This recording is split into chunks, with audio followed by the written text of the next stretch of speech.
J.K. Dobbins finishes the running back 36 this week, 42% of snaps, 5.9 fantasy points, 12 for 59 on the ground. Once again, almost 5 yards a carry. That's not bad. He didn't get 120 or 125 rushing yards like he did the previous 2 games. He didn't fall in the end zone like he did in week 14 against Pittsburgh. He's also a 0 in the passing game, right? Since coming back the last 3 games, he has 2 total targets and 1 reception.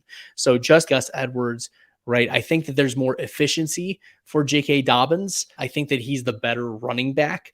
If I'm trusting someone between Dobbins and Gus Edwards, it's more likely going to be Dobbins, in my opinion. But because Dobbins is going to get more of the rushes, that's what we've seen the last 3 weeks.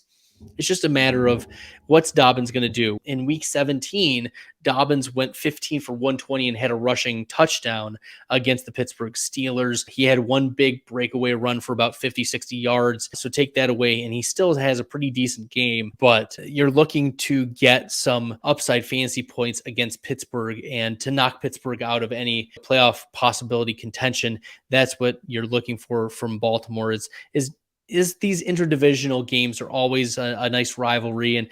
And Dobbins, though, I mentioned Gus Edwards, his ceiling is like running back 24. I think Dobbins' ceiling is a little bit higher. Like running back 18 is about his ceiling, unless he falls in the end zone or has a huge chunk play. And we've seen 2 of the last 3 games, Dobbins finishes the running back 18 or better. But we saw a floor game here where Dobbins 12 for about 60 yards is his floor. And so that's how I would anticipate between running back 36 and running back 18 is the range of outcomes for a player like J.K. Dobbins. Yeah, he probably ends up as a back-end running back 2 for you.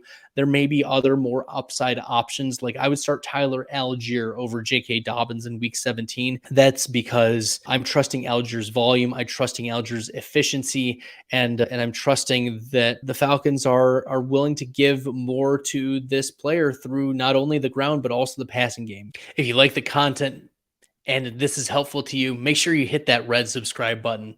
It really helps the channel. J.K. Dobbins is one of those players that is a little bit better than the counterpart that he's splitting carries with, but not so significantly that he's going to get 18 to 20 carries a game. He's going to get that third down role. It's just not there for him. In fact, there is really no third down role in this Baltimore Ravens offense among running back. Yeah, if they're doing anything on third down, they're either passing to one of the wide receivers or tight ends, or Huntley is going to rush the ball because Huntley had 11 carries in this